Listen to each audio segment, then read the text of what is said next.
back after work, and work has officially ended. I did a bad. One of my coworkers, one that I happen to rely on for a ride, so probably lost that ride, has been bullying another coworker named Jessie. And typically she throws in with the management to do it. And let's be clear, you make fun of a kid's work ethic, I don't mind so much.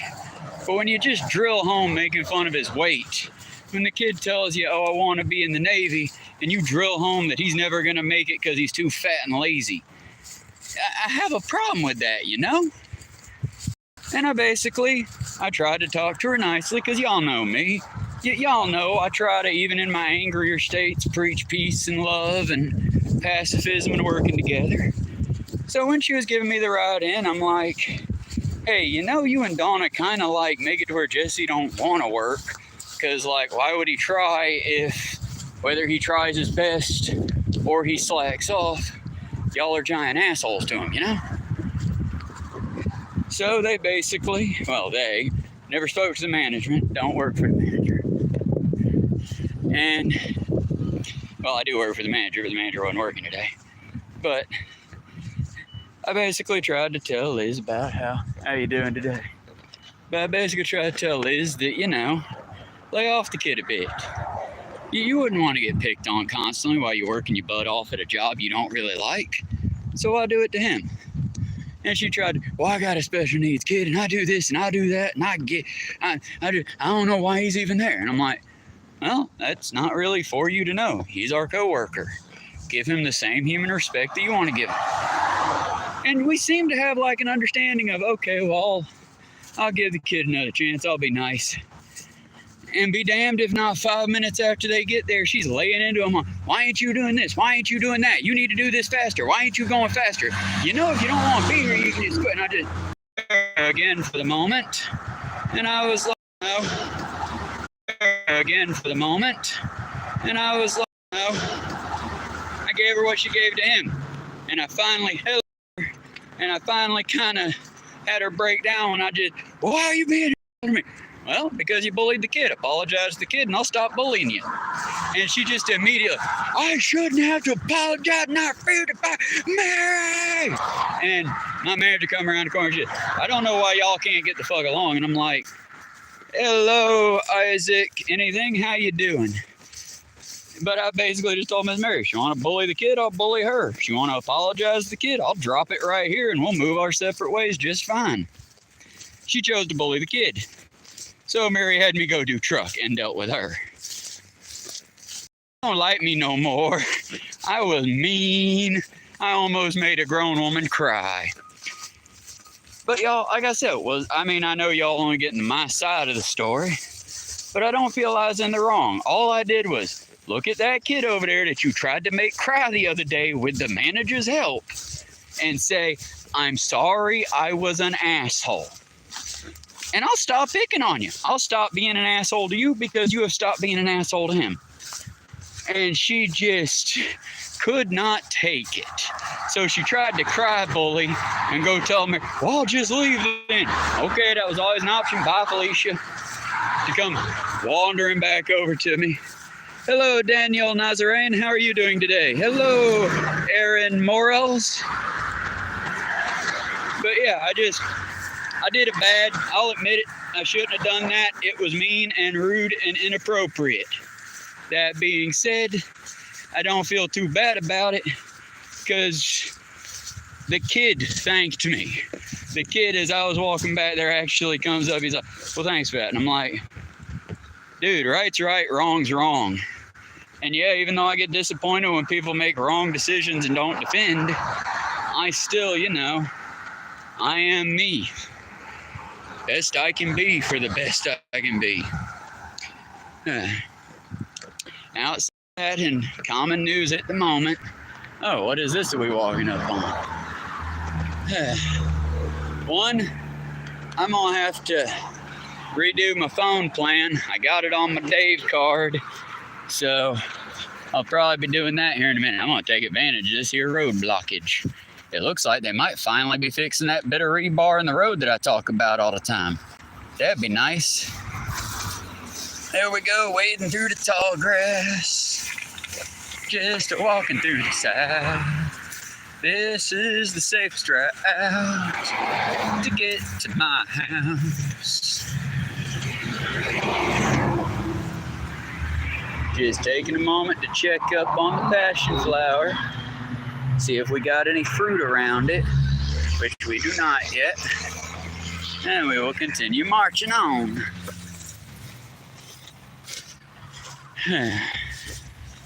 Aw, thanks, Monkey 85. I do what I can. I have been bad in the past. I am not a perfect person.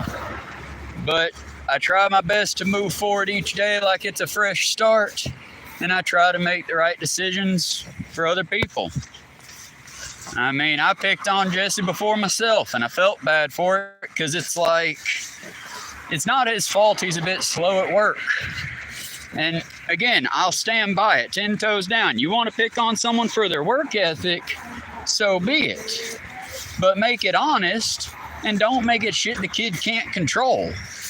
Because like when 3 people are telling you to go in different directions and you're just trying to figure out who outranks who, what you supposed to do in that situation? And then it always falls back, in my personal opinion, on, well, okay, but who trained him? Because, yeah, I can be upset with him for not knowing how to do his job so much, but I'm more upset with whoever trained him to not do his job properly. You know? It's more like, well, why you let him give excuses? Because that's not an excuse. That's called a reason. Now, I'm about to have to figure out how to navigate around these kind of gentlemen and get on my merry way. It's nice they're finally fixing the road, though. My question is, how am I supposed to navigate this lovely cluster?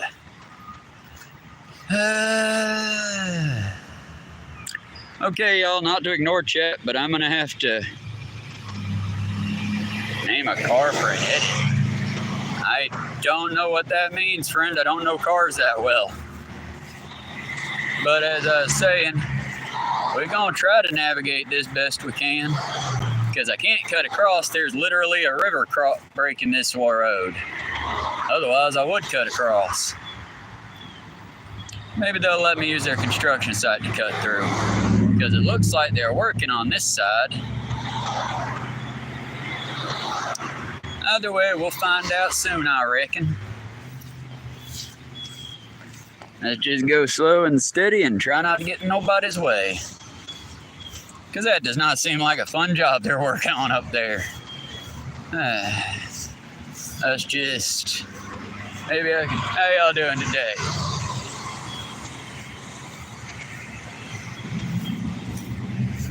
Would it be cool if I slipped through y'all's cones on this side to walk on through? Yeah, just slip on through on this side and walk by y'all's truck. Thank you, gentlemen. Be safe out here. We're gonna just cut around these trucks real close and be real respectful to get past everybody. And hopefully, no accidents.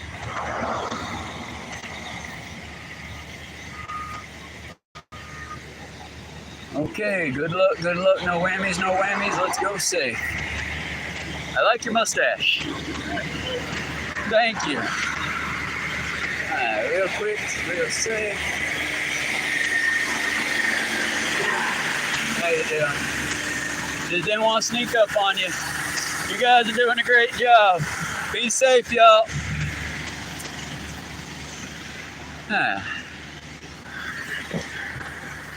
It's nice to see them working on the road. Alright, we're gonna find, probably after this traffic goes, we'll cut to the other side. That way, this is probably the safest time I've ever had crossing here, actually. But we're gonna cut across to the other side real safe once the traffic flows stop. And then we'll be continuing on our merry way. Oh, Bubba, it is warm today, but the cloudy overcast sky is making it a little better at least.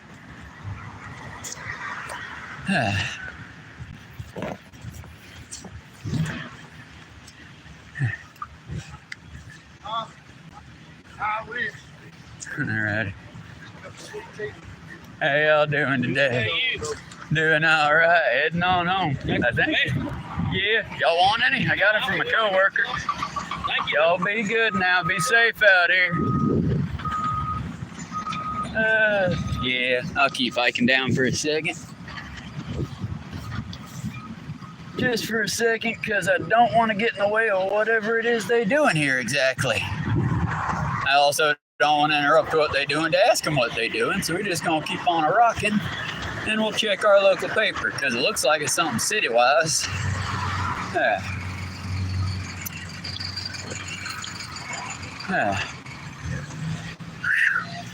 I will turn the camera back on me in just a little bit. Right now, I'm kind of more focused on getting across this road safely, because I know I only got about, I'd say 150 more feet on this side of the road for the road give out, and I'm probably going to have to go over to the other side whether I like it or not. Monarch, baby monarch. I hope y'all can see it, because I can. I don't want to get anywhere near it and lure it back into the road or nothing. There's another one. They live, y'all. We still got a few baby monarchs about. Yeah, and everybody left. Why did everybody leave? That was about the most... Okay, I get it. That was about the most interesting thing happened other than me almost get hit by a car. Okay, I get why everybody left. That wasn't that interesting to average folks. Like I said, y'all, I get y'all coming in and going out. A lot of folks don't really have the attention span to watch a 2-hour video, even if it is live streaming of a fellow walking down the road. I ain't gonna complain about it, I get it. There's way more entertaining things to watch at the moment. But I personally hope whoever's out there is having a good day. And my eyes stop burning from the sweat eventually. I might be swapping hands up here when I switch over sides of the road. Turtles. Can y'all see the turtles? Let's get you closer so you can, maybe. We got turtles on the logs on 2 separate spaces. Let's see if it'll let me zoom. Let me set the bucket down. Ideally without losing it. Oh, or my fingers. Been a bit of a carry. That down. Fingers back. And we got, and this is why we do what we do, folks.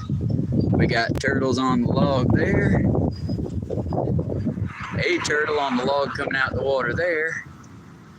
And a whole mess of family of them on the opposite side of the water. I wish I had a better camera for y'all to see them. All zoomed in and such. That's why we do what we do. More turtles over there too. We are chock-a full of turtles. This is wonderful. I want to get more than just turtles in here, but you know, you start where you start at. And I ain't got no problems with turtles. Turtles is pretty cool, ain't they, folks? Oh, my fingers hurt. We're gonna swap over to the other one. And who knows, maybe one day I'll get one of those legendary Aslan-sized turtles and they'll give me a ride on home for all the food. I'm just kidding.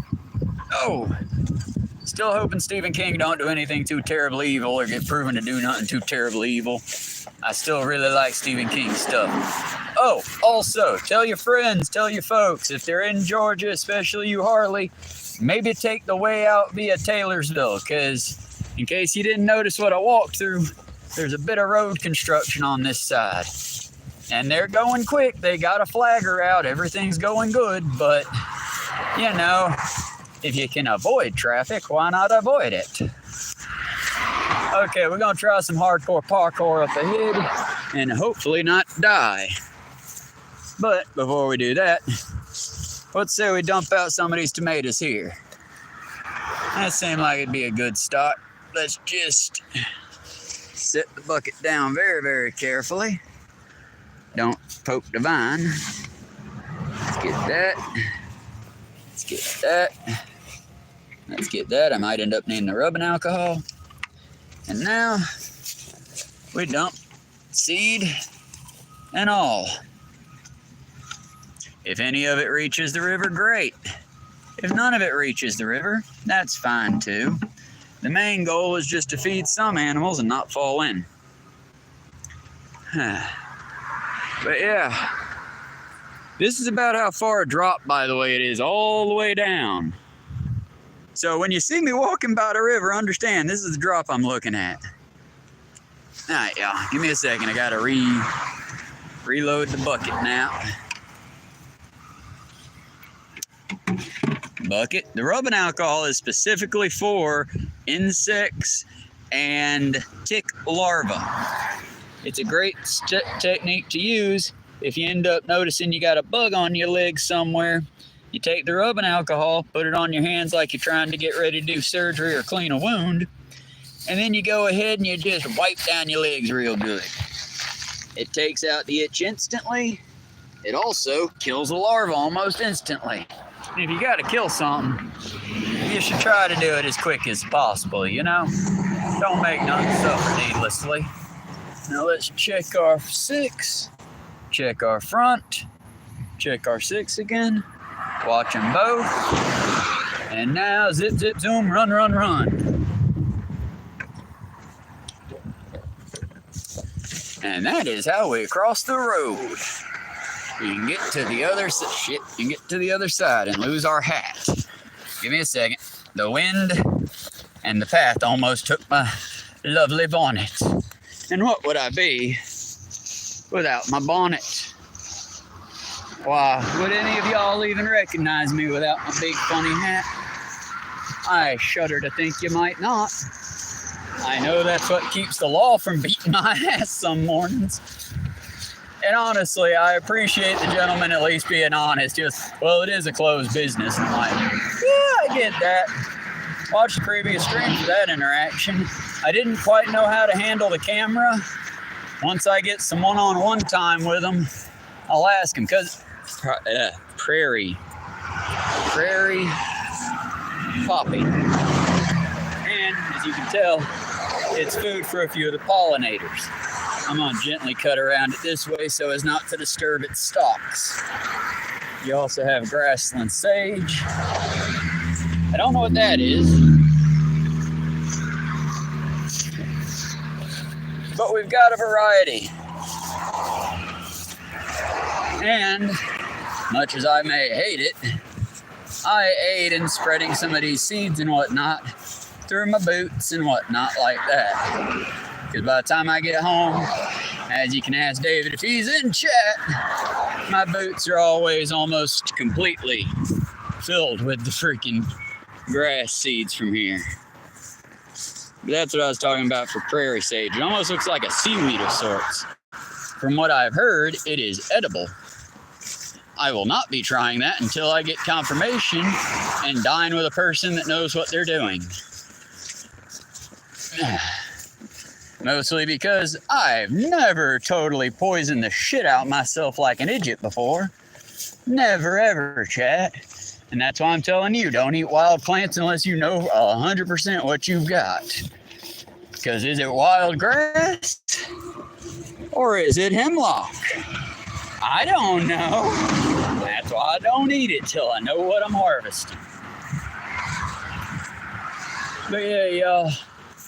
It's been a busy day, but a very fulfilling busy day. And now that my bucket is emptied of everything that I was going to empty on the walk, now I just got to get the chicken home to the cats and the little feral cat shrine out in the back. I keep planning on posting that short. If I cut the stream a little short today, I'll make that my priority, is getting that short up and going before I get home. Otherwise, once I get home, I gotta do a little bit of cleaning, tiny bit of mopping, maybe get the litter box, and then I'll be heading on to the video games. I'm not sure as of yet what I'm going to play.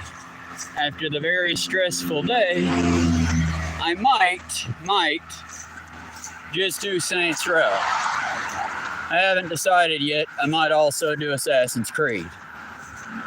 I'm a little burnt out of Minecraft at the second, just because, I'll be honest with y'all, hardcore's fun and all, but I sure would like a world that doesn't go away the minute I get adjusted and happy with it.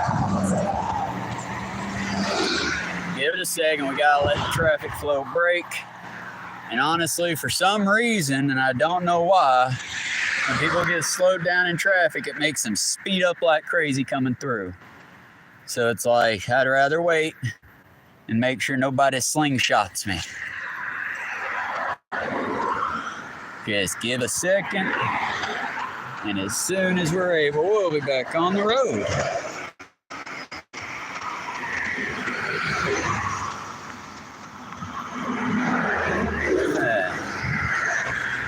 Okay, check, check, check, check, run for it. It's always good to check and double check because, you know, they will hit you. It's not an empty thing. It has happened before. It was very unpleasant. Whenever I get, actually that might be what I do tomorrow after I get the business needing to get done at the house taken care of. I might just go ahead and set up the laptop because I've been steadily cleaning up the kitchen, just trying to make a little office area of sorts to where I can live stream from there for y'all. Boy howdy, I wish I could hook this thing to my belt. Because if I could hook it to my belt, it'd be so much easier. It's not actually that heavy anymore, surprisingly, either. Maybe about 4 pounds. But just trying to nonchalantly carry a 4-pound bucket, I feel like I'm doing a funny dancer a bit. It's calisthenics. It's cala awesome. Kinda hurting my arm. But yeah, this morning was entertaining to say the least. Oh, also we were working in darkness all day yesterday because the interior lighting was off. And my dumb ignorant ass, finally, after almost 6 years, got to meet my boss's boss, to whom I completely kind of insulted him, thinking he was one of the electricians. Because I had heard we had an electrician coming by, because again, the machines all worked, but half the restaurant was in absolute darkness, and we were just running with it. I mean, all day yesterday we ran with it. Hell, I brought my camping lantern in the other day just because we have to keep thawing out the fridge. And so when we have to thaw it out, we shut it off, and shutting it off turns the lights off in it. So I'd brought my camping lamp for the sake of sticking it in the fridge so we could see, you know. I get in and no, just the interior lights don't work no more. So we were using my camping lamp, and that was about it. Today we get in it because Mary, I guess, had no faith in the company. I don't blame her. She brought in solar little impress lights is what they were called. They were cute. I liked them. And then she also brought in her own camping lantern and my camping lantern. And we just had a lovely camping-esque day. And then the head of the store came in, the one who owns all the almost messed up. The one who owns all the restaurants in our area. It's ours. And he's walking back. Oh, hello. And I'm like, hi, you look way overdressed for an electrician. How you doing? Oh, I'm your general manager. I'm just, well, that's good. You need anything? Because again, y'all, I'm not there out of a love for the company. I'm there because my boss, not that one, but the one that I work with, lets me take home the scrap food for both my animals and a lot of these scraps, as you can see, I throw out to the wild animals. See, I can never decide where I want the camera at because when it's on me, I get more of y'all. Am I pretty, chat? Am I pretty for y'all? But when I flip it around, I feel like the show gets more interesting because it's like, you know, that's where the vehicles and such are. So I don't know. Whatever y'all want, I'm here to do. It's just I'm going to be walking home for about 2 hours anyway. Figured I might as well stream some of it. And we've got us a little anthology going now almost. We chat, we talk, I bitch about the capitalist system we're stuck in and how completely pathetically inaccurate it is and inconceivably bad. And that was another thing that was pissing off my coworker so bad. Because she just, well, I'm just of a different generation. Yeah, you got given a bunch of opportunities that none of us got. Oh, that's not true. It's like, yeah, Liz, in your day, you could go to the fucking school, go to college and get a car all on one paycheck, buy a house on two, and then you have all that fucking capital you can actually work with. Meanwhile, myself and previous generations like myself, millennial, we didn't have none of that shit. Hell, Gen X had to fucking work hard to get a car, work even harder to get a house around 30. And I don't even none against Gen X. I've seen my algorithm. I know a few of y'all are my subscribers. I'm not at you in a negative way. I'm just saying. Gen X is I don't care, combined with millennials, I care too much. I'm a millennial, by the way. Seem to butt heads a lot, especially in my restaurant. Mine is in the place I work, not mine is in I'm any level of fucking management. But yeah, it's just, you know, I try my best, and it's up to us, y'all, to rewild what's around us. To try to help bring back the green, as it were. Because we all serve our great mother in our own way. We all act in the balance. It's just whether or not we're conscientious actors in the balance. Because I'd like to think that a lot of people, when they mess up what they're doing, it's not out of a maliciousness. It's not out of a, let's, you know, hurt the planet. I like to at least assume the betterment of people. The idea that, you know, we're doing it for the sake of what we can, and we're trying to leave the best thing behind. But it's like another thing she do to just upset me, which is what made it so easy to bully her a bit, is I'm not going to deny that her son might have a learning disability, be autistic, whatever. I wouldn't judge a person. But at the same time, you also shouldn't use your kid as a shield. If you're being an asshole, you can't admit, well, I've got an autistic son, I can't be an asshole. That's not true. You can have an autistic kid and be an asshole. I just really hope you're not an asshole to your autistic kid, you know? And then she tried to pull this shit up. Well, I did it all on my own. Liz, didn't you just say you have a kid and a husband? Then you didn't do it on your own, miss. You did it with your husband and your kid. Quit trying to pretend like you some kind of hero, because nobody is. I hate to be that way to y'all and to break the bad news, but heroes don't exist outside of fantasy. You got people. Myself, why am I doing this? A little bit of greed on my part. I want to see more animals again. Back when I used to do this walk, there wasn't a morning that passed that I wouldn't see 5, 6 deer, 7 or 8 different kind of little critters like foxes, or maybe even a coyote if I was super lucky and super quiet. Nowadays, especially raccoons and such, I saw a lot of them too, and I miss those little bandit fellas. But it's like, nowadays, I mean, the bugs are starting to come back. I'm not particularly fond of it, but with them will come others. So it's like, you know, little steps. We got to rebuild the ecosystems, y'all. Because I'm sorry, I ain't no park ranger. I ain't no genius.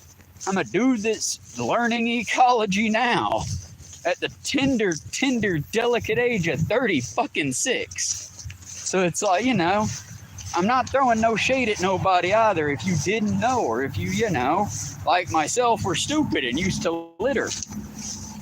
You know, we are coming from where we come from. And I'm going to quit trying to say, you know, after every other line. Because I can imagine that would be quite frustrating to hear constantly. Sort of like the to be frank Nazi guy. And also, y'all, I said it this morning. I'm going to bang the drum for a while on it. But can we not pay attention to Jubilee anymore? Like the next time they do a really outrageous debate, watch it through a different streamer, but don't go directly to the source. Because I hate to say it, but they're kind of helping the fascists get their name out there.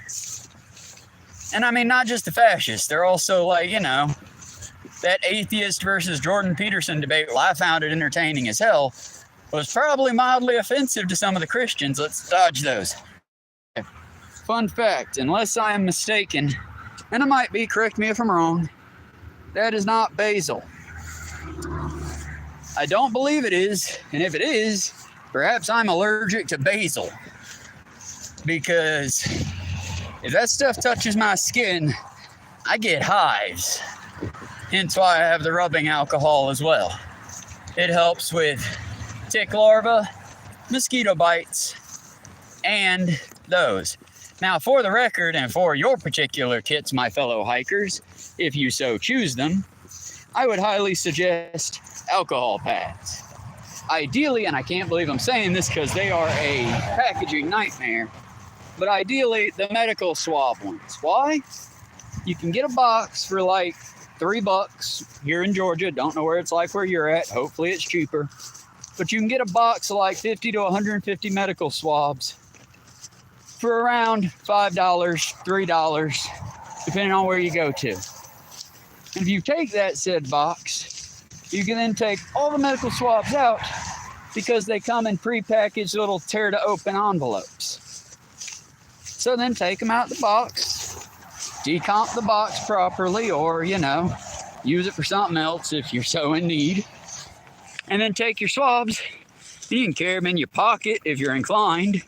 Or what I would typically have if I wasn't carrying the slop/litter bucket, I would be, you know, I'd have my backpack. Slip them into an extra pocket. Then if you end up with some itchy reaction from the grass or bug larvae of any kind, you can take those alcohol pads, quick, easy, Bob the Uncle, wipe them down from the knee down, and then take that pad after you're done wiping and either stuff it in its packaging again and put it in your teeny tiny waste bag, or if you're in an area that's dry enough and you got a spot that you ain't gonna hurt yourself with it, I guess you could burn it and then stomp out the ashes. Though I don't really know how good of advice that is, considering, you know, our planet's kind of in the predicament it's in because we keep burning shit, you know? Maybe I'm just being a pyro. It'd probably be best to go ahead and put it back in its little aluminum, not aluminum, but, you know, metallic adjacent envelope and put it away. That's if you have alcohol pads. My God, I realize that none of you people would be very interested in my topics. But there are three of you, so I'm happy to have you here. I like to assume that my takes are pretty good, but the majority of the reason why you're following is so you can see the extreme sport that is. And yeah, we are in a heat wave advisory right now. Which is why I'm wearing the sunbonnet, and why in my back pocket I have a tea that is slowly, and I went with tea that way if it gets hot it's still very drinkable. So it'll probably be hot by the time I get halfway there. Right now I'm about halfway to the halfway point.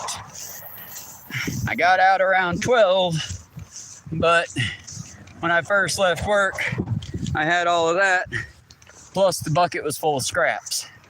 So I took the scraps, took the chicken parts, tossed them in the river from the bridge.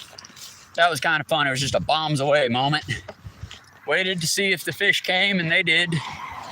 And then went down the ways a bit, took a bag of the eggshells from cracking eggs this morning, put them under the bridge in the park, stomped the shit out of them. That way they would turn into a nice fine whitish powder.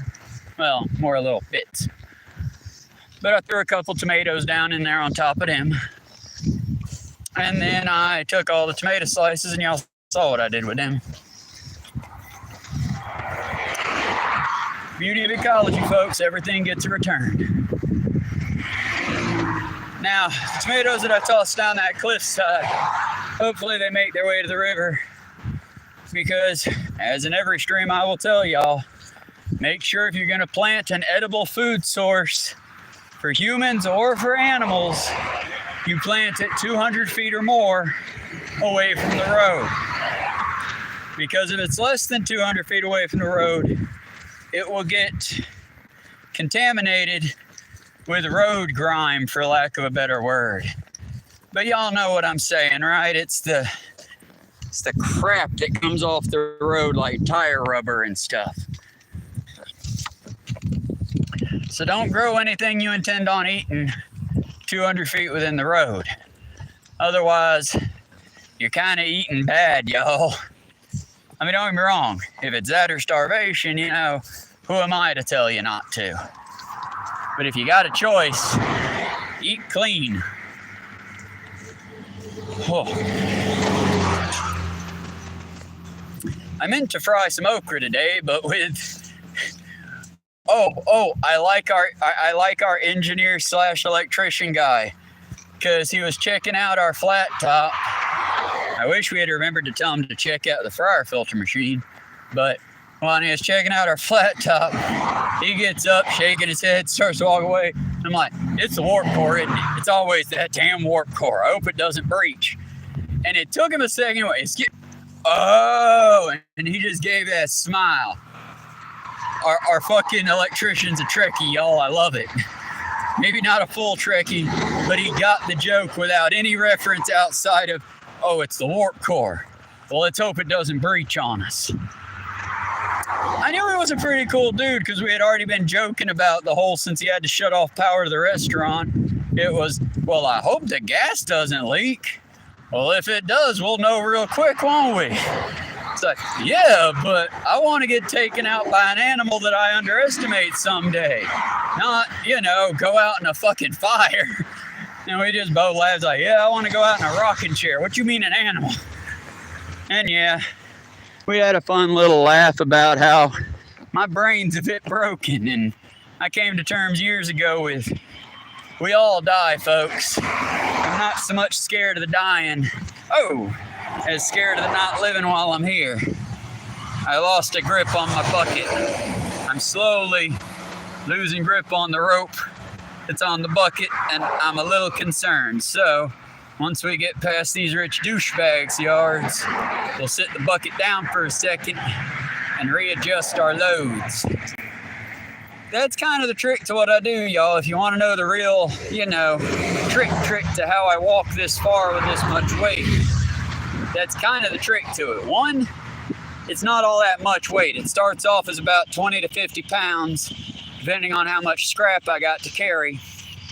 And then it decreases a great deal after I leave the first grow area that I've been dropping in. Sorry to not give you the details. Once the plants start to come in, then I'll start giving out some of those fun details if anyone's in Georgia hunting for free find-it food. But I drop and dump the stuff where I can, mostly in the river spots. And then the bucket gets considerably lighter. After that, it's more of just, I never rely on one muscle group for too long without swapping out to another one, to where it basically becomes like calisthenics. Now, as I get better at this skill, and as I start to, you know, develop my own sets of tools, I'm gonna basically start getting hookups for my belt, things like that, to where I can easily make the weight carry off my core. Because the trick to it is if you can just balance it over your shoulders. Hello, Gregory Griffin. How are you doing today? But if you can just sort of balance it off your shoulders, it gets pretty easy to carry. One day I hope to have money left over after my payday, and then maybe, just maybe, I can get me one of them there fancy fuck backpacks that I ain't gotta make myself. That'd be nice. Boy, howdy. It'd be nice to live in 2025. Most of the time feels like I'm living in about 16 to 1825. I mean, I wash my clothes in a bucket, but I get my cooking orders done via Amazon, which is very much feeling like the Sears and Roebuck of my granddad's age. They deliver it, I unbox it, I recycle the boxes in any way I can. I'll show you all that stuff later. One of the shorts I plan on uploading is making the frames and such. But I recycle the boxes and I get those things and I go from there. But I remember being told we'd have flying cars and like doctors in a box. where I could just turn on my robot friend, he'd scan my body and be like, oh, this is due to whatever, acid reflux disease. Here, take these tablets and you should feel better.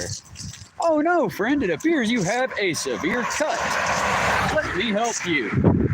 That kind of doctor in a box, Fallout sort of shit, you know? I was expecting that. I wasn't expecting, oh, we just won't have doctors. I mean, we still do.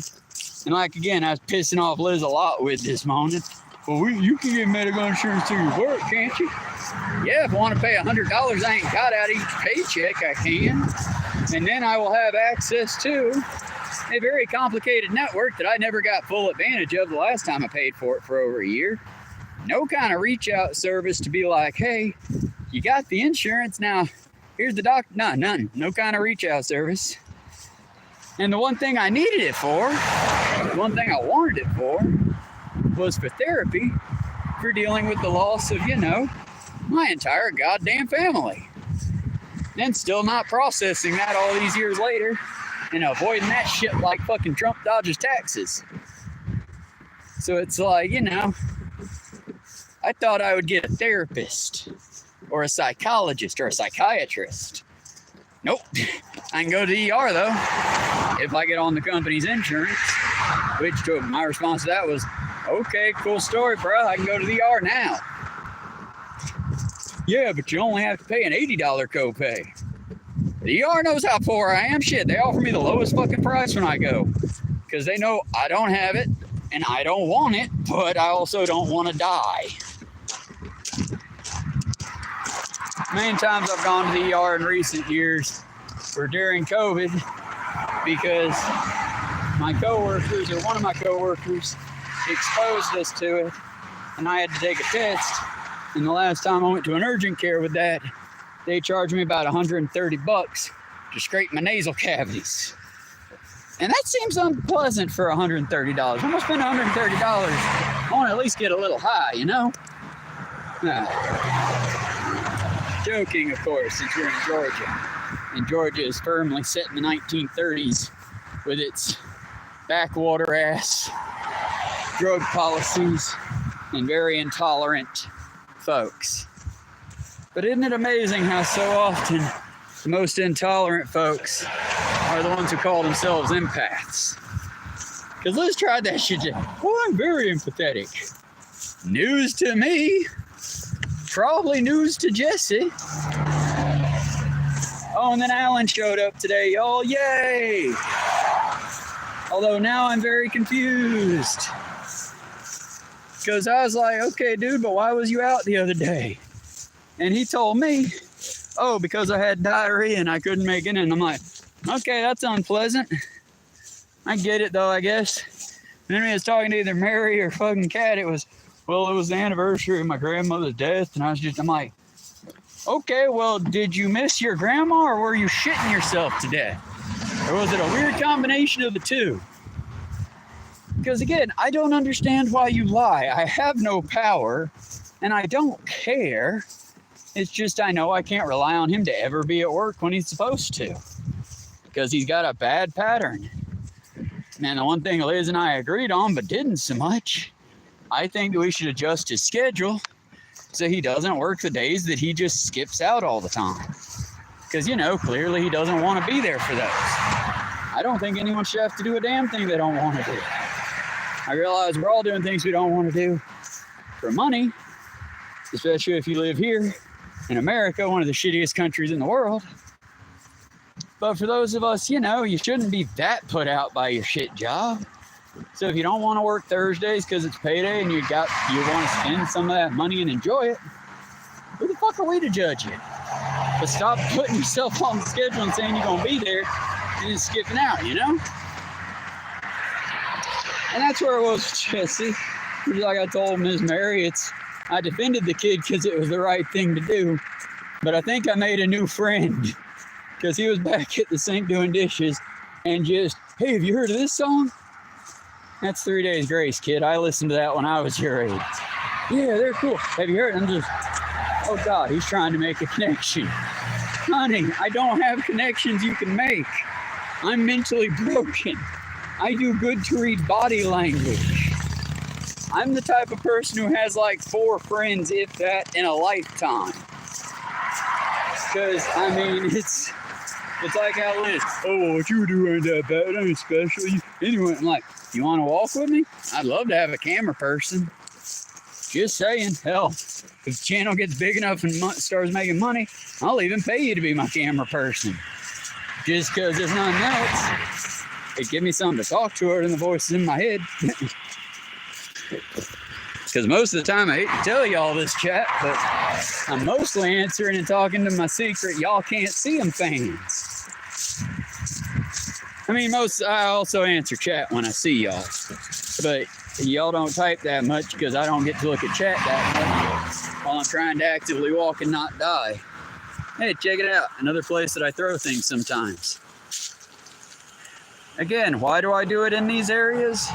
This one might not be anymore because I'm seeing the bubbles and I don't want to throw. Oh, that might be why I'm seeing the bubbles. They're having a bit of a leakage issue. Wasn't me? Wasn't me? I don't fuck with the city's water supplies just because I wouldn't want nobody to fuck with my water. But the reason I often throw food-bearing plants into those creeks is because, one, water draws life. Animals will show up to any creek or body of water that they can get to. 2, the edible plants I throw in should help to grow the environment as well. I would like to throw more wild, like fruit-bearing plants in, but you know, we work with what we got. And what we got today was tomatoes and chicken parts and a few onions. I don't normally throw those in the water just because I know onions can be detrimental to dogs. So I'd assume they're probably detrimental to coyotes and the other canines of our more wild friends. And like I said, y'all, I never want to hurt the life. I want to aid it in any way I can. Because this part of the walk is the most pleasant in the walk of the green. Mostly because that's the side view I have. I mean, granted, that's the other side view. But that side view ain't so bad, right? Almost looks like how Georgia should look. Thick and wild. I mean, minus the creep. Oh, what am I doing? I mean, minus, of course, the creeping English ivy. That I'd rather do without, but not my call, right?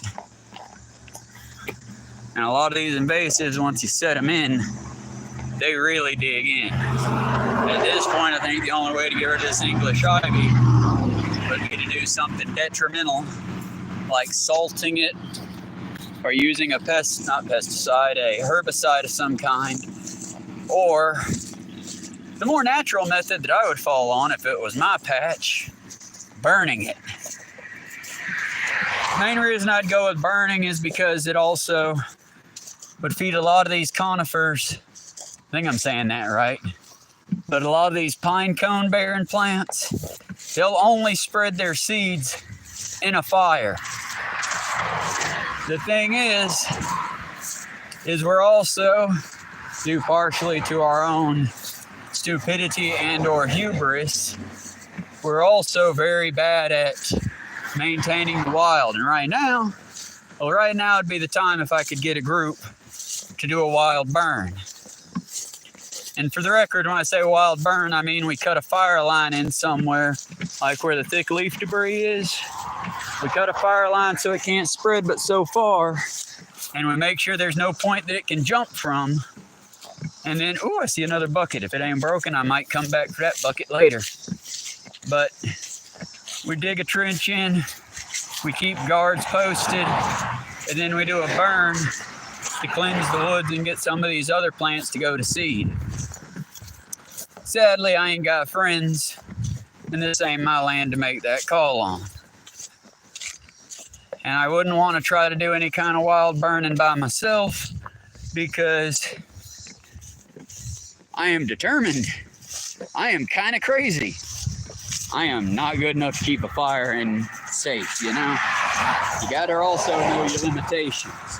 And remember, yeah, maybe you think you got it all. Maybe you're a badass. But we've had enough martyrs. If you can avoid it, don't die, friends.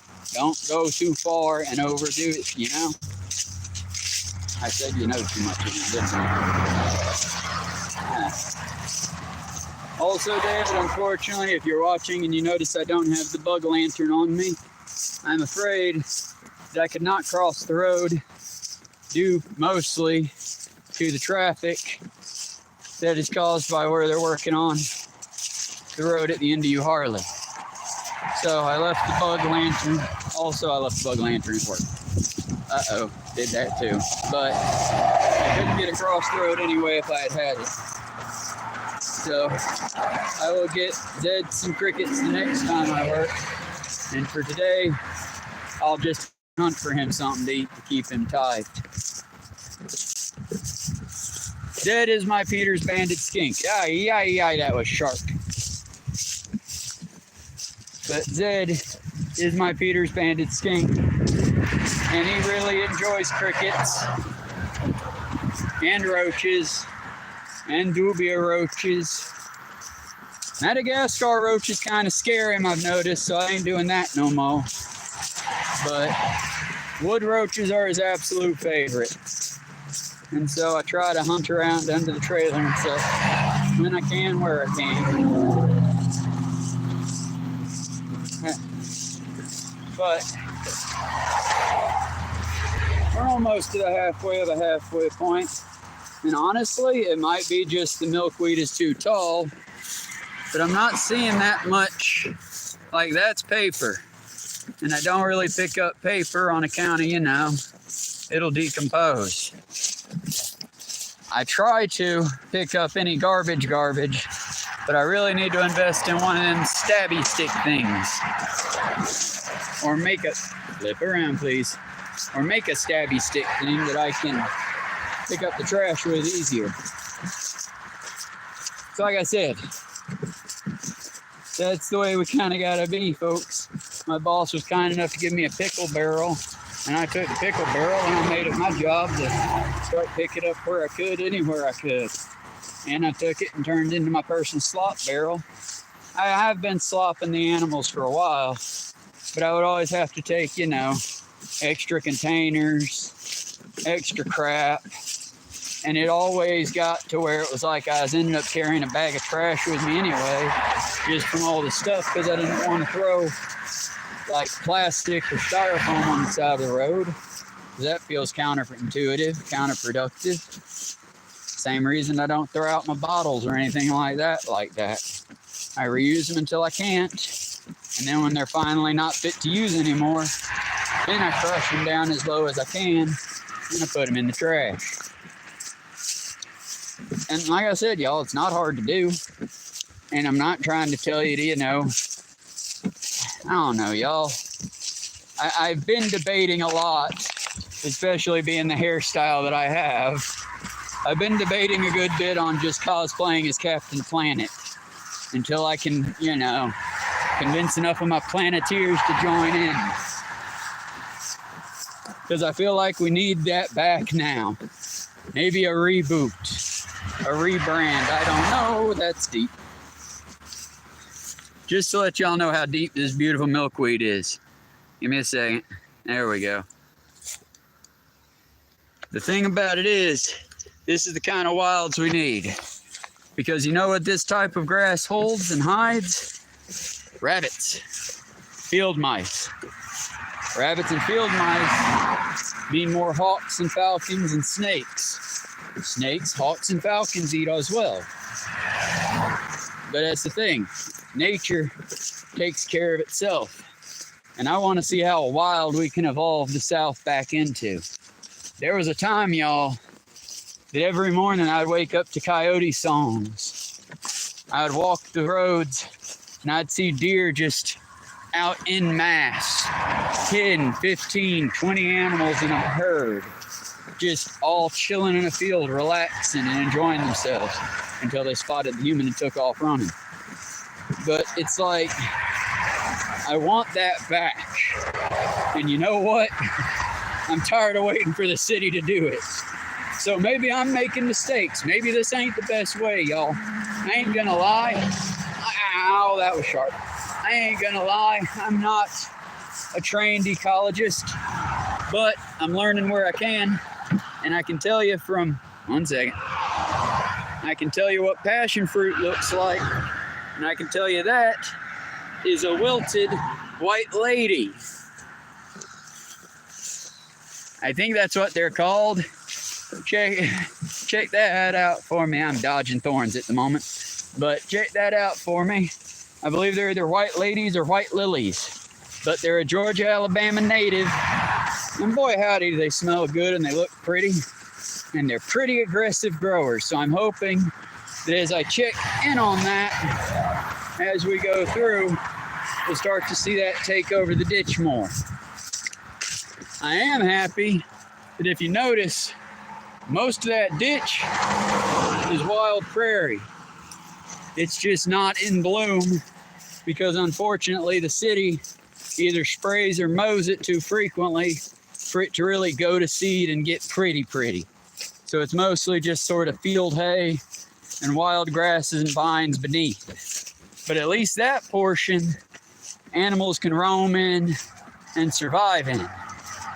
It's also unfortunately a side effect why we see so many on these particular roads here nearby. Y'all, I could just not be a heathen and use the AutoZone over there, but I like being a bit of a heathen. So I'm about to go and answer the call of nature, and y'all, we're about to enjoy the sound of my arm popping out of place, it feels like. Are going to enjoy, hopefully, staring into that field. I will be right back. Hopefully you will hear nothing. That is the goal. I cannot promise, but that is the goal.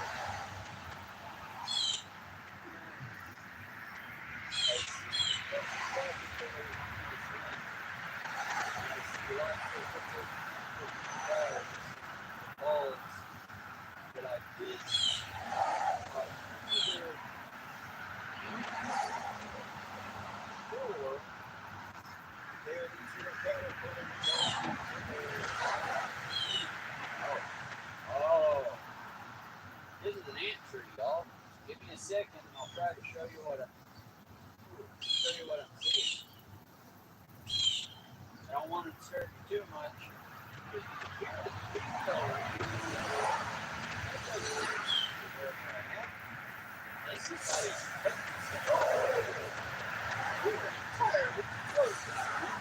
Okay, let me show y'all my wild friends today out here. How's everybody doing? Let me show you some of my wild friends out here that I noticed. Right over here. First, an invasive one that I'm not gonna mess with because he's a little scary and a little bit big. That is a Jojo or Joro spider. They're native to Asia, and I believe they moved on over here using the plants we get from Asia, my guess. Egg sacs got over and hatched. Either way, if I can show you without disturbing his very intricate web. This is my hand, this is the spider. He's about thumb sized, and that's about as close to his web as I'm gonna get. And this one is a male. You can tell because one, the unique and very pretty skull pattern on his underside there. Let me just zoom it on in so you can see my little friend. God, I wish the screen would stop doing that. I'm not trying to do a jump cut. That'll work. But if you notice up on the upper part up here, if I can avoid, on this little upper part right there, it looks almost like a skull. Kind of neat friend, even though he's invasive, and I'd rather not mess with an invasive. This is the other one. And if I'm not mistaken, they all moved. There's some of them. They're little black ants. Like that one, they're being bashful. But if I didn't know better, I would say they almost are acting like leafcutter ants. Let's see how, okay, good, it zoomed back out. But I don't know. Y'all get back to me on that if you recognize them. Otherwise, I'll check out my swampland ecology book and see what I can find out about our area. I hope y'all are enjoying the show so far. We're at the hour mark now. I'm just taking a hot second to enjoy a swig of tea and catch my breath for a hot second. And trying to figure out if this tool I've got will function at... Oh, and it does. Hi, y'all. Hands free now. Ain't that cool? I hope it don't fall over. It's probably gonna fall over. But yeah, y'all, we're almost to the 2 mile mark. About 180 feet that way and we'll be there.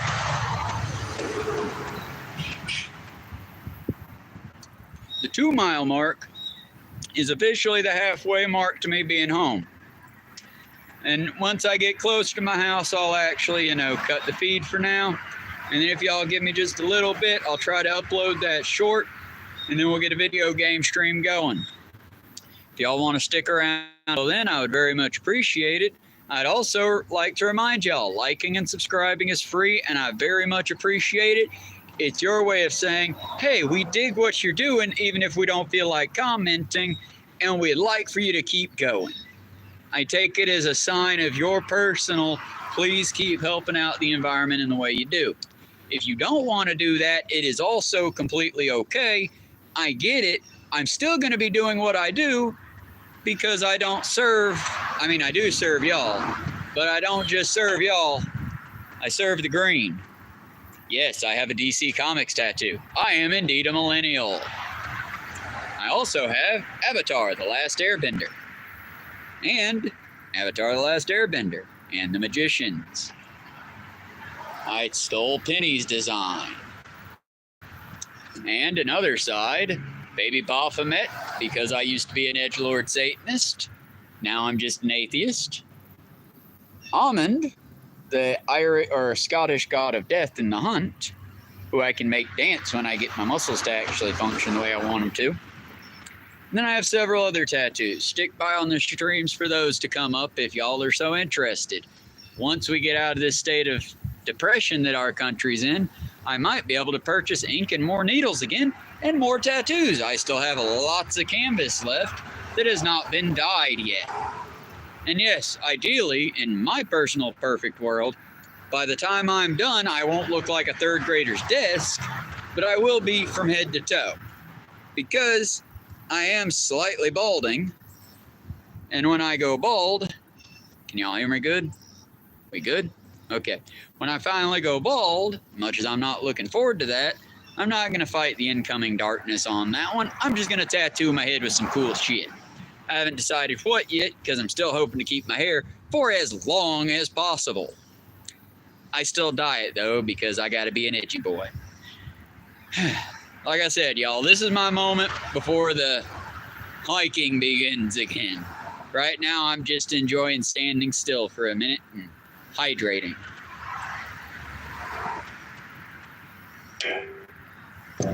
Perhaps I'll even get a snack.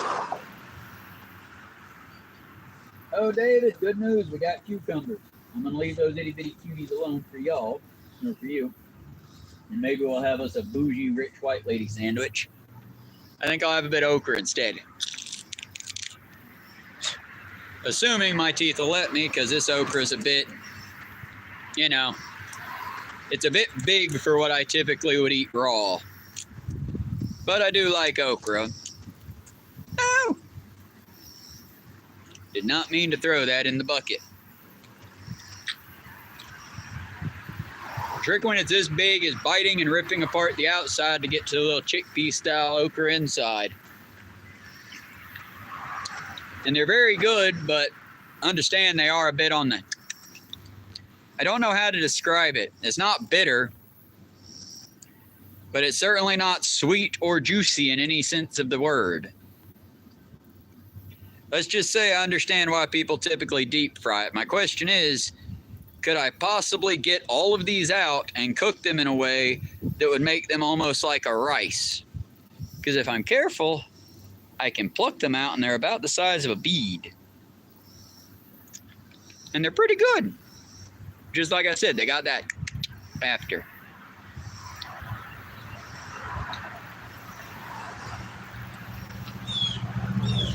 Also, I would always recommend washing your vegetables.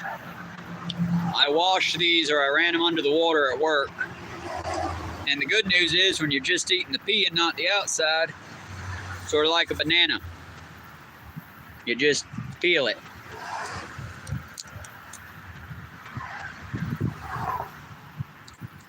And then some of them I just let fall and distribute to the other animals around here because, you know, my mama taught me to share. She didn't teach me many good things, but that was one of the good things she taught me. You need to eat them like corn.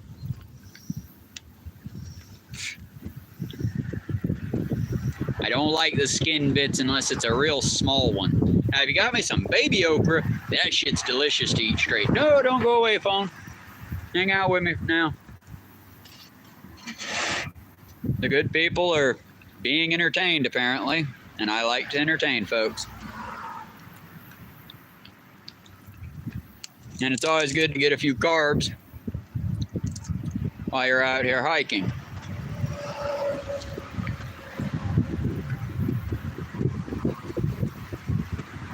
Oh, also watch out for that end because occasionally it gets a thorny bit. Because if you notice, I don't know if you're going to be able to or not, the exterior is kind of hairy.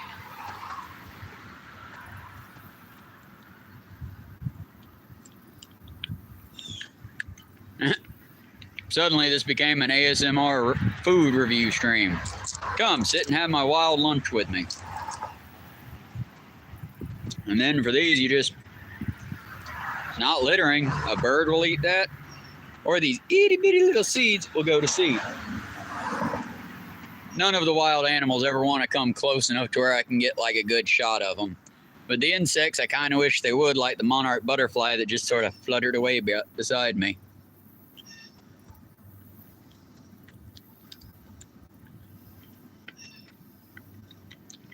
Like I said, I get it's an acquired taste, but I've always loved my veggies in the raw.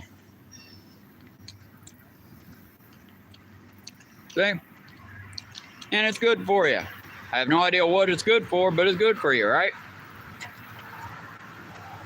That was okra from my friend's garden, Miss Cat, by the way.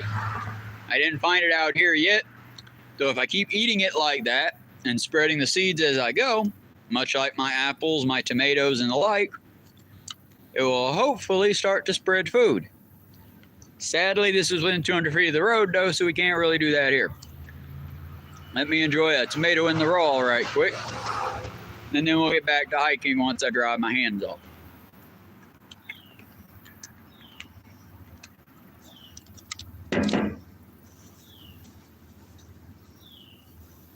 Something a lot of people don't realize about tomatoes, maybe not this one because it's got a bit of a hole in it.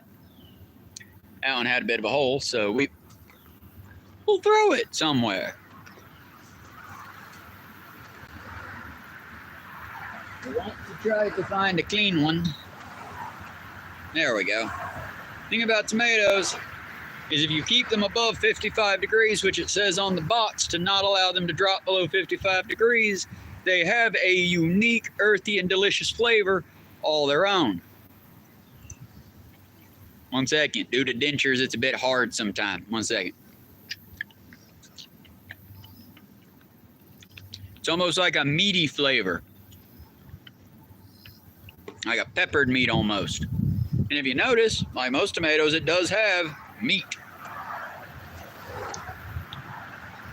Vegetarian steak. I'm not a vegetarian, by the way. I've wanted to be. I've just never been able to get all the calories I need from a day from veggies alone, sadly. I keep bouncing back and forth on the idea of being a pastafarian. But then, I mean, how much meat's really in ramen noodles? Because short of these things, and what I carbo load on at work when we have a full crew, I don't really eat that much healthy food. Mostly it's Takagami or something like that. Kyoto. It's the ramen, the big plastic ones. It's the step up from just top ramen but it's not like I'm going to a Naruto style eatery, which would be wonderful. Now that's ramen that makes a proper meal. And the local library has a book on that. I've been debating that one, and if I get the kitchen cleaned up enough, I might do a let's hang out and cook stream sometime. I'm just not sure how yet. Because the other thing that'd be fun about that would be that I'd basically make Chick-fil-A chicken. I'll look up the recipe, fuck it, I'll make their lemonade for y'all. Because I have not eaten at Chick-fil-A, not to toot my own horn, but I haven't eaten at Chick-fil-A since the first time I heard about them sponsoring the, the hate camps, the convergent camps. I just haven't eaten there. I learned how to make the food. It's not bad, but hell, if you want it, get you a sandwich pan, get you some pickle juice from your favorite pickles, even better than what they've got, and then soak it in the pickle juice for about 30 minutes, if that. Take your chicken breast out the pickle juice, powder it as you will effectively, whichever cooking powder you prefer. I, for one, typically use a bit of cornstarch, a bit of white powder. It's not self-rising flour, it's the other one. Milk, or milk dip, whatever you dip it in, and then deep fry it. We've got Chick-fil-A chicken, and you didn't even have to sponsor a hate group to do it. Their waffle fries, that's just a proper cut on a potato. You can get that machine. You can order it off Amazon if you don't mind doing that. And the biggest thing about it is just that. I'm not about giving up what we enjoy. It's about finding ways to morally enjoy it. You know what I mean? I mean, there are certain things, if you enjoy it, I'm going to kind of judge you. There's no moral way to dog fight or to do a cockfight. If that best I can offer is here, have some Pokemon. That way the animals aren't hurting or dying, they're just fainting. But like food we got, food we can do. Eventually, I'm hoping that through our food growth, the group working together, I'll be able to share with you some wild tomatoes I've harvested from our wild crop. From our wild crop out here in New Harley. But that's when we can. For today, my delicious snack is done. So it looks like it's about time for us to hit that road again. Let's just get our set, dry our mouth, and get ready to get back to it. Like I said, friends, it's not about oh, 1 minute, I got a friend on me and I can feel him. I can't see him. Did I get him? Y'all see him? He felt large. He felt scary. I think it was an ant. Either way. Flip. Can I flip you? Did you flip? Yeah, you flipped. Let's head on. Well, the other thing I want to tell y'all, and I know it sounds strange coming from my asexual ass, but y'all, can I tell you about the joys, the true love of relationships between humans and other humans? What I'm saying, y'all, is can you do me a favor and not go for chat girlfriends? Now, I gotta say, excuse me, sorry about that, Zoe, or forget me not, I hate to give this to you, but there is an ethical use for AI. I saw the blind surfer use it for an ethical outcome. Because he is blind, he basically pays for the $20 a month, whatever, and he uses the chat system as a pair of eyes. Basically, he holds his phone up to For example, when he showed it, he holds his phone up to the washing machine and asks what the dial says, what it is, describe it. And then he uses the phone to basically act as a virtual pair of eyes. It was really quite neat, and it opened my eyes to maybe we shouldn't get rid of AI, but we really should use it as the proper tool that it should be. And there are uses for it, but y'all, girlfriends are not one of them, nor our boyfriends, nor our therapists. The chat is basically just, it's a thought bot, you know? It can do what you want, it can do what you say, but it's never going to be a companion, because part of companionship is just that. David and I love each other very much. I care about him a great deal. We still have disagreements, y'all. We still have moments where we must both be adults and occasionally go, oh damn, I fucked up there. I'm sorry. You'll never have that moment with your bot, because your AI bot will never displease you. And I mean that in the worst possible way. It doesn't care at all, one way or the other. I'm about to lose this bucket off of my shoulder, so give me just a second to adjust loads as I go. These pants have been altered by dear sweet Alice, the puppy, and so I don't have access to all the pockets. The right pocket, I have the wallet or lighter or whatever the itty bitty little pocket inside the pocket is. The one that's on my hip that I typically store one of my knives in. I got that one. I also occasionally carry pins in it. But as far as like the deep pocket that you put your hand in, nah, that pocket just sort of goes to my thigh now. She literally ate the pocket, y'all. Pocket dimension? Nah, pocket dog.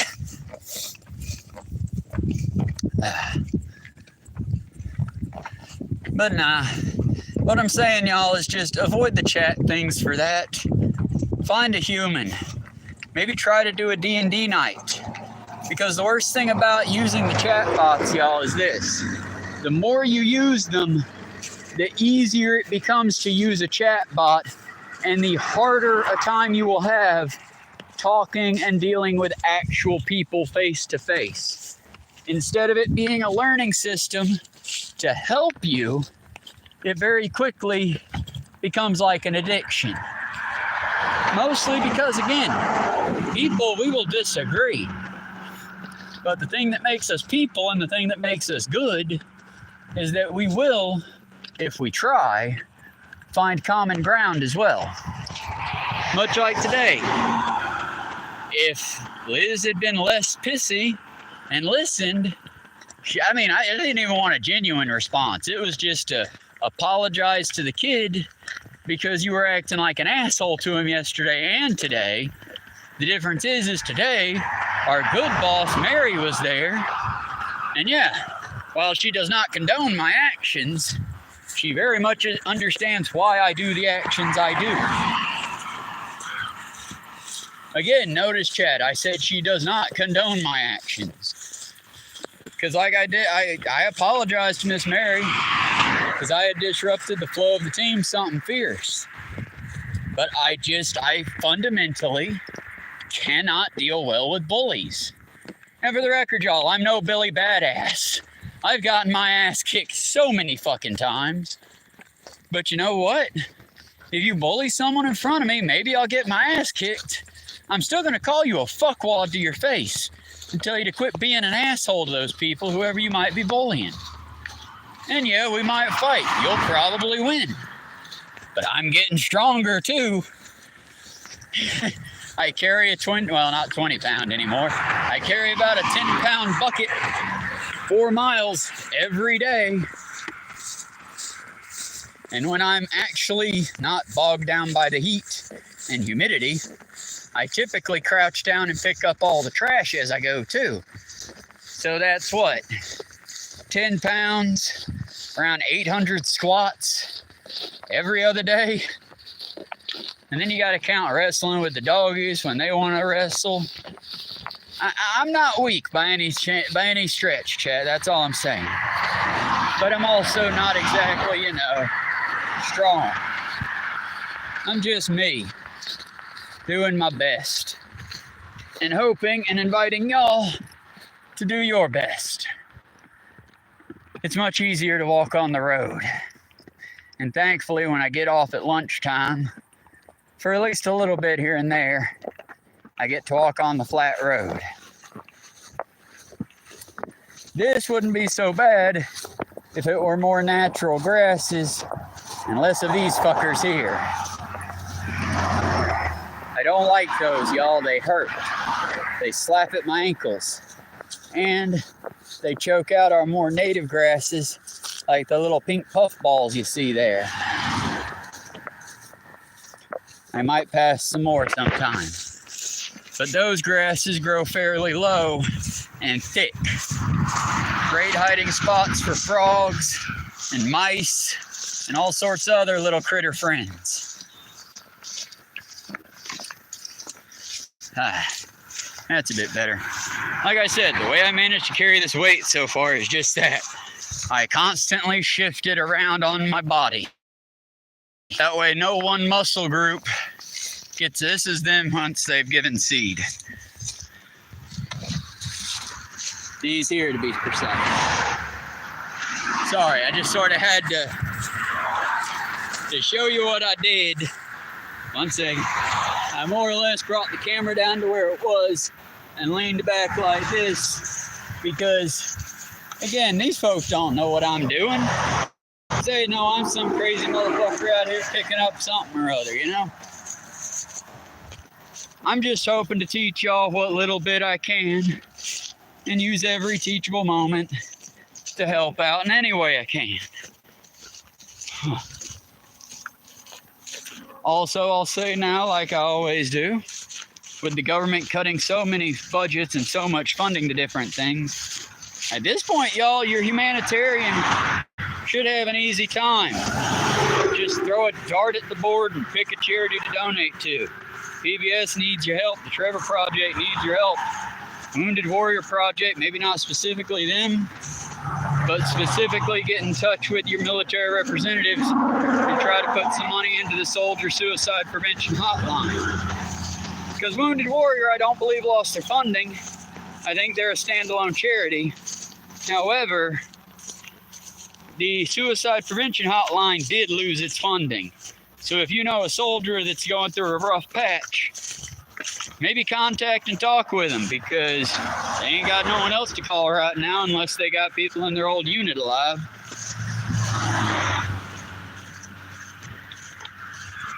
I'm just saying, y'all, we all got to work together, especially right now. And most of all, if you see something, say something. If you get the opportunity to help, help. Be brave when you're afraid. Show strength when you feel your weakest. What I'm saying, y'all, some of it's bluster. But never give up the fight. And never go gently into that good night. Because trust, people will happily put you there if they can. And angry, sad, or otherwise hurtful people seek to lash out and hurt others usually. Sometimes I try to be understanding and work with them. Sometimes I happen to snap back. Best advice I got? Pick on me. I might seem intimidating, but I'm a big old soft guy. And if I know you're doing it because you're in pain, I'll probably let you get away with it without saying shit about it to you. But, don't pick on the little people around me. I see you kicking someone when they're down, and I'm going to try to make you cry. And I've been picked on by the best. Like I said, it's just a matter of all of us working together to try to make little differences where and when we can. But now I'm just outright repeating myself. And we're almost to the halfway point. A little over an hour gone now. There's still 2 of you, so we're gonna keep going. But once I see that count drop to 0, I'm probably gonna go ahead and end the stream. Just because I don't want to hit y'all with a bunch of repetitive facts, you know? And I know that a lot of my views come from the future, not from the present. Although I do thank y'all very much for showing up and hanging out with me. That's awfully nice of you. And it does make the walk a bit easier. And I do often talk to myself, whether I have an audience or not. So it's nice to have these little walk and talks. Now, normally I would try to fill this with some stuff that I had heard from either an audio book or YouTube or something like that. But sadly, let me flip this around. I gotta get my sweat. Sorry about that. I'm just a sweaty, sweaty boy, and I need to find my sweat rag and dry my face before I start to go a bit blind from the sweat in it. Okay, where's my sweat rag? I got too much crap in my pockets. Okay, timesheet, dollar bills. There it is. It's behind the ecology book. I'll need to get it to a different pocket. I could always read y'all from the ecology book, I suppose.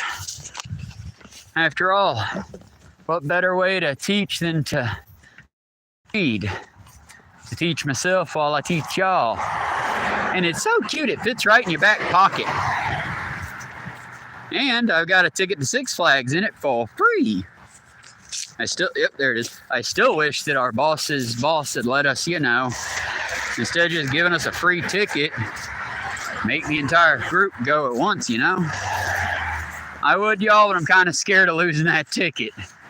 I'm hoping that eventually Zoe and I might go and take pictures and all that, because it does, that makes my admission free.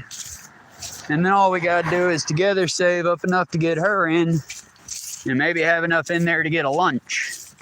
Although the frugal middle-classman in me says to forgo eating at the park and instead, you know, stay at the park all day, carbo load before, carbo load after at one of the local restaurants or eateries.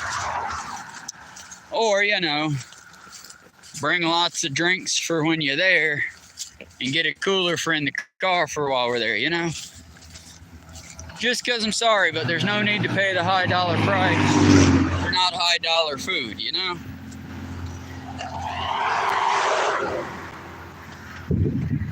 Oh.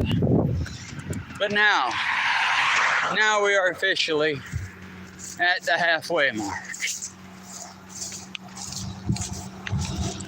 Doesn't it feel grand, y'all? We have officially been 2 and a little bit more miles. And we did it together with a slight snack break in between. Good job, y'all. We did it. Ow, ow, ow. I wrapped it the wrong way, y'all. Never ever wrap it like that. It turns into a tourniquet real quick. Give me a minute. As soon as we get out of this curved ditch and I quit dodging the poisonous plants and the pitfalls, I'll set the bucket down and hopefully regain feel. Oh, sorry, I thought the camera was flipped. But I'll set the bucket down and hopefully regain feeling in my arm. Okay, now we start to let it drop just a little bit. Got it. Uh-oh. It's staying in place. It doesn't want to let go, y'all. I'm holding the bucket now, but the band be wrapped around my bicep, and it's hurting so bad.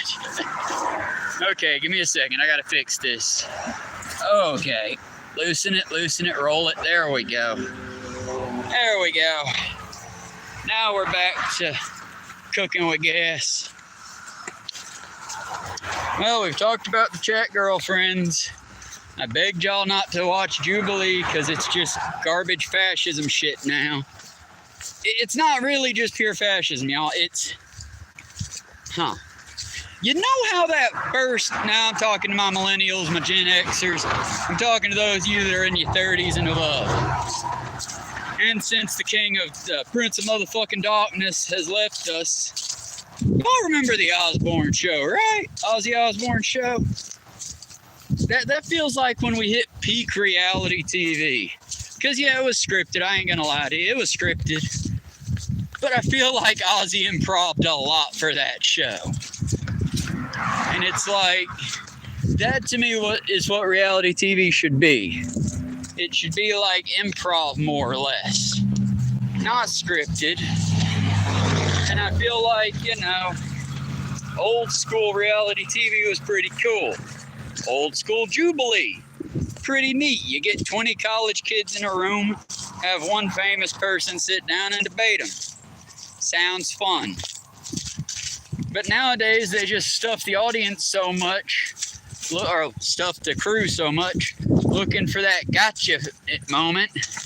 And in the gotcha moments, we just sort of, lose ourselves. Okay, give you the real reason why I feel that way. It ain't over Jordan Peterson and the Atheists. Though that was also kind of cringe, let's be true about it. Butterfly. But it's more over the recent one with Mehdi Hassan and the room full of Nazis. Because I kind of agree with Mehdi Hassan. When that one disgusting looking little dude, fucking tree sap or whatever his little groiper name was, whenever he was just, yeah, I'm a fascist, and I'll admit it, I'm proud of that. And everyone started applauding. Yeah, I was with Mehdi Hassan. I'd be looking around, okay, there's quite a lot of you, and fascists are known for being cowardly little bitches. So, one at a time, 1v1, I'll fight y'all. I'm sorry, if you're far right, we can talk, we can debate. I might call you a dipshit by the end of it. I might call you an idiot by the end of it. But we can still talk, because we can at least agree on certain things, like we both want the country to do better. We both want at least some of the kids, I want all the kids, but at least some of the kids to be able to eat a good meal and live happily, healthy, safely lives. So we can find like middle ground. We can build bridges there. But when you're just an outright fascist, dude, there's no bridges to build. You're just a dick. All that my brain immediately goes is, okay, well, you want to fight now, so let's go ahead and fight now. I need to go ahead and kick your teeth all the way down your throat if you're a fascist. Because I need to show you I am stronger than you. And since all fascism understands is power and violence, thank you for coming to my TED Talk. That's why I think you should punch Nazis and not debate them. Now again, far right we can debate. We just need to find where your line is and why it's there. Because most far right people that aren't Nazis, well, like I pissed off Liz by saying, they're just ignorant. And for the record, I could not clarify because she was already up in her feelings. But ignorance is not, I'm not calling you stupid if I call you ignorant. I'm saying you don't know any better. To not know any better means I'm going to give you more leeway so we can find a middle ground. Ignorance is my way of saying, okay, I overestimated your intelligence, that's on me. Now, if I call you stupid, that means we've already tried to bridge that gap of ignorance, and your response to, but here's data, but here's facts, but here's books, but here's experts in the field. And your response to all that's just, nah. Okay, well then you're stupid, and I can't do anything about stupid but walk away. It's different if, well, I don't like that expert opinion. Okay, well, why don't you like that expert opinion? Well, I think that expert is biased because give reason. Okay, well, that's fair. What about this expert? Because they're saying the same thing, and they're from a different field, different religious group, different everything. but the math is still pointing them in their field of expertise to blank answer. But you see what I'm saying here, right? It's kind of difficult to talk about these subjects without a person to actually debate with. Ideally, someone who sees slightly different than me without seeing completely different. But we can build bridges. We can find middle ground. It's the same thing as this very annoying argument of, you mad, bro? Did I make you mad, bro? I made you mad, bro. I won. No, you're a dick. Why are you being a dick for? Anger doesn't signify anything other than you're failing to express your message in a way that can be understood without causing annoyance. Making me mad just means you're bad at talking too. I'm bad at understanding what you're trying to say, and you're bad at talking. That's how anger happens. So I don't understand this. Oh, I triggered it. Oh, I made him mad. Because it's like, let's also look at that phrasing.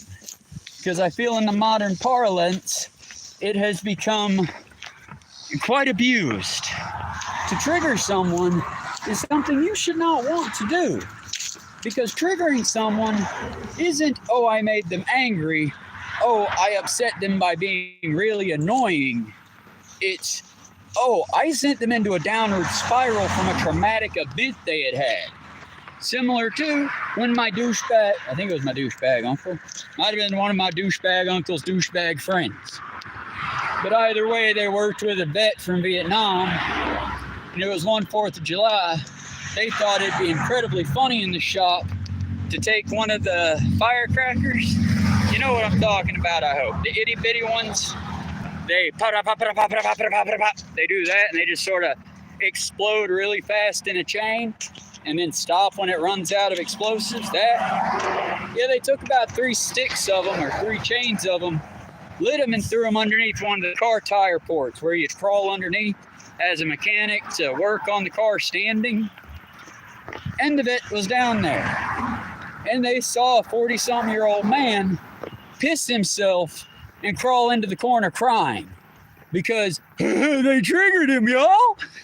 Yeah, they triggered his PTS fucking D. That vet thought that he was about to die. He went back to fucking Saigon with his unit murdered. Congratulations, dicks, you triggered him. Do you feel good about it? No? Yeah, that's the point. Triggering people shouldn't be the thing. I didn't trigger Liz today because as soon as she got to the screamy, all up in red part, I stopped. Because my goal, sorry, y'all got sweat in the eye. Because my goal wasn't to, I didn't want to hurt her. I didn't want to scar her. My goal was, okay, so I tried to explain to you nicely why it is mean to pick on somebody for something they can't control. Since you cannot understand that while we're speaking to each other nicely and civilly, I'm going to show you what it's like to deal with someone you can't control. And so y'all don't know me, but when I'm at work and I push food, what I do is I make the food, I make the sandwich, whatever, I wrap it, I'll reach up into their area and get most of what I need. Mayonnaise for topping, cheese, things like that.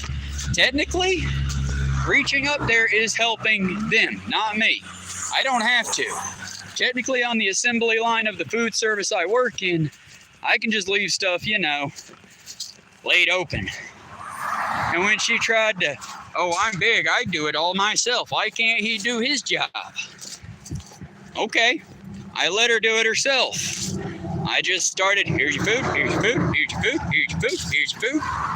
Well, you need to slow down. What's that, Lucy? Here's your food, here's your food, here's your food. I made the I Love Lucy scene a reality. Then my goal was to overwhelm, and it worked. And she was very flustered and blustered. But I still don't feel that I made my point, because at the end of the day, I believe she thinks I was just being a dick. Even though I think I made myself quite clear. I'll go back to being nice if you just apologize to that 19-year-old you tried to break over in a day, Sorry to circle back to Liz. It's just, y'all, I really like to use every teachable moment And I really hate to be a dick. I really do. But at the same time, I don't know if y'all have you ever worked with someone and they get so made fun of that I don't think I can act this well, but let me try. Just the level of sorrow, the brokenness inside of this boy.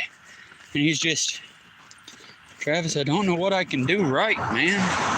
I don't want to be a burden to anyone on the team. I don't know what I can do right. When this kid said this to me, y'all, it broke, ow. It broke my heart and pissed me off simultaneously. Because I don't know if y'all been there. I've been there. Sorry, lost the camera. I don't know if y'all been there, but I've been there. I saw a gallon. I couldn't help it, y'all. It's an empty gallon. I can fill that bad boy with water at the house. Put it along the outskirts of the house like I've been doing.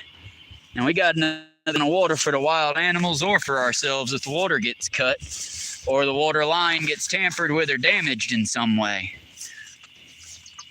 Not that I think anyone would do it maliciously, but we are in Georgia.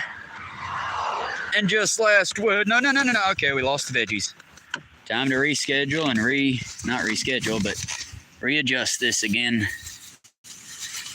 That's my own fault, y'all. I'm having to adjust and figure this out without there we go. That should work out now. That should work out, right, y'all? Let's hope it does, because the fried chicken bits are for the cats and the wild cats and possibly possums. I need to get that trail camera set up so I can figure out what's eating put out there so I can more specialize the diet to whatever's eating it. Okay, there we go. Now we got our bits. And of course, I don't know if y'all saw those sweat drops, but I did. But yeah, y'all. And it's the same as with Jesse suddenly climbing up under my wing. I wasn't exactly looking for a sidekick, but I'm not going to let somebody get hurt, you know? And when I tell y'all they were trying to kill this boy's soul, and I don't believe in a soul, but it's just, I can't let that shit go. I'm still a man, god damn it. I might be a vagabond, and if I lived in a U.S. that wouldn't drag my ass back out of the national park, I would just climb way up in one of those national parks, and you'd never see my ass again. Well, you might see me. I do a video about once a month or something just to check in with y'all, you know? But I'd be living my best life out there with me, the cats, the dogs, and just way out in the national park getting a fucking crop going, you know? That'd be the life. But as long as I must be here, because they will totally drag your ass back out of that park like you're a convict. Since I must be here, I might as well do what I can in service of both my love of the country itself, not the US of A, but North America, and my love of the history of what this country once was when we were truly a melting pot. And by that I mean when the Native Americans owned a great stretch of the West. And I know it wasn't ideal. For the record, I know this wasn't ideal. In my own head, I'm idealizing something that's pretty bad because it's after the native people's already lost a giant chunk. But I liked the idea of America in the early 1600s-ish, when it was like, you know, France still owned Louisiana, and most of the way up, the West was 99% native. Mexico owned the bottom half of the middle, and America was basically Georgia, that kind of, sort of, all the way up to Maine. That's the America I would like, you know? Because that's enough space that, fuck it, y'all nominating a pedophilic piece of shit as our leader wouldn't bother me so bad if he only had, like, what, 10 states, 20 states maybe? That wouldn't be so bad. It's the fact that, you know, they're taking people from all over the U.S., grandmas and itty-bitty kids and children, and putting them in a concentration camp in Florida in worse heat than this, with no bathroom, No, and y'all, I called this shit when I first heard they were building it. I was watching those news reports of, wow, it's air conditioned in here. Bull fucking shit. Bull fucking shit. I'm from Georgia, man. Bullshit. Y'all don't air condition our soldiers' sleeping areas, much less a prison. Bitch, what you think? I ain't never fucking seen a jailhouse in Georgia. I might not have ever been locked up in one, but I've worked in a few of them as far as like building and shit like that. And oh my God, the idea, they hired some of the contractors and then locked their asses in there. Like, what in the 1800s villain shit is that? They hired a fucking family of migrant workers, and by family I mean father-son team, to basically help build Alligator Dachau. And then when they were done, they just locked them inside. And I would like to assume that father and son thought they were just building another prison, not that they were building the concentration camp. But yeah, y'all, it's shameful is what it is. And no, I gotta preference this with all the non-violence I can. But y'all, we gotta do something, and by that I mean, anything and everything you can do. Be open, be loud. Refuse to shut up about it. Because, I think our Trump supporting customers aren't gonna tip as well if they hear what you have to say. Good, fuck them, I don't want their tips. The best tip I can give a Trump supporter, if they don't, for real talk now, Trump supporters, please, go take a flying leap off of the nearest 40-foot surface. I think you'll make it. You're powered by God and anime. Go ahead and just jump off that nearest 40-foot surface for me, would you? Do a barrel roll while you're going. I'm so fucking done with this whole... Because don't get me wrong, y'all, we need to be nice. If they're like, I voted Trump. Then yeah, brother, you and me, we can talk. You seem embarrassed. Let's talk about that and we can find middle ground. But for ones like some of my coworkers, Pam the Nazi, for example, I just don't understand why people don't like Trump. Well, that tells me you're a piece of shit and I'm done with you. Because I'm sorry, y'all, I don't got the fucking time anymore. I'll happily take my hand and I'll lead you through the wilds. I'll help find us food where I can. I'll show you how to purify your water. When we need drinking water, we can't get out of bottles. I'll show you how to set up a camp in such a way that we don't end up sleeping in water or in a parasite-filled area. I'll lead you. But be damned if I'm going to help a Trump supporter. Sir, I would sooner us both be suffering than to make it easier for a Trump supporter. And I'm sorry to be that way, y'all, but I lived my entire life by one very hard and fast rule. And that is fuck fascism in all its forms. I hate a goddamn Nazi, and there ain't no good Nazi. And I've lived by that rule since I was a small child. And I'll live by that rule till the day I fucking die. I'm almost positive of that. Sorry, y'all. It's been a bit of a walk, so I'm kind of spitting my words, and I don't mean to. This is also why if I had a co-host, y'all would be like over here to me right now. Because I'm sort of getting that whole, that kind of thing going. Dry mouth, whatever. But we're almost there. Just over. Can y'all see it, or is it just going to be a white mark on y'all's screen? Just over that line where it looks like I'm going to be going to heaven. It's not heaven, but it's close. It's home. And hell, ain't heaven where the heart is?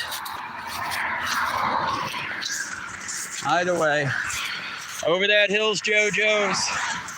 And then after JoJo's, Dollar General, where I start my filming when I walk in.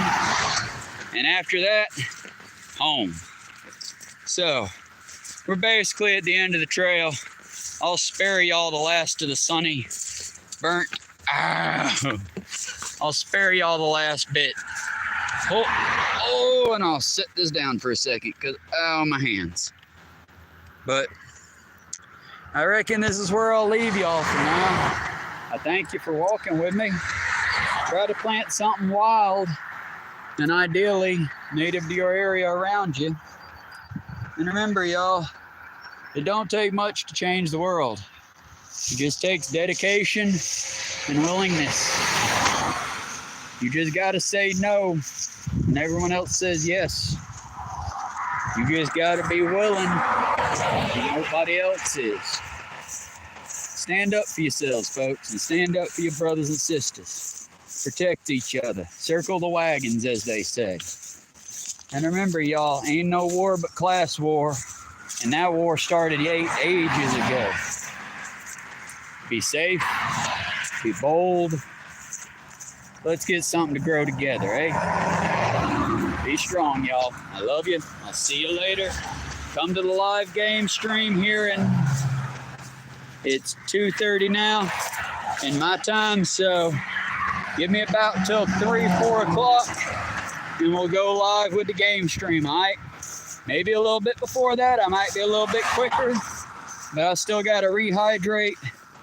And all I've had to eat today was that one delicious tomato and that one very bitter but nice okra. So let me go home. Let me get some ramen in me. Let me get maybe some coffee and some soda or something in me. And we'll go live. Honestly, right now, calling it'll probably be Saints Row, but we'll see. I kind of want that because even on the extreme hard difficulty, there's a bunch of random stuff I already know what to do and I already know where to go with. With Assassin's Creed, I gotta, find stuff out, and it's only on normal mode. So we'll figure out something. Probably Saints Row, maybe Assassin's Creed. If y'all really, really want Minecraft, just, blow that chat up with Minecraft. I have the YouTube studio now. So if everybody comments Minecraft, we'll do Minecraft. Whatever y'all want, we'll do. I'm easy like Sunday morning. A never easy morning for me. Y'all be good. I love you. Stay safe. Stay hydrated. Stay out this sun if you can. And be good. I'll see you later. I did not hit the button.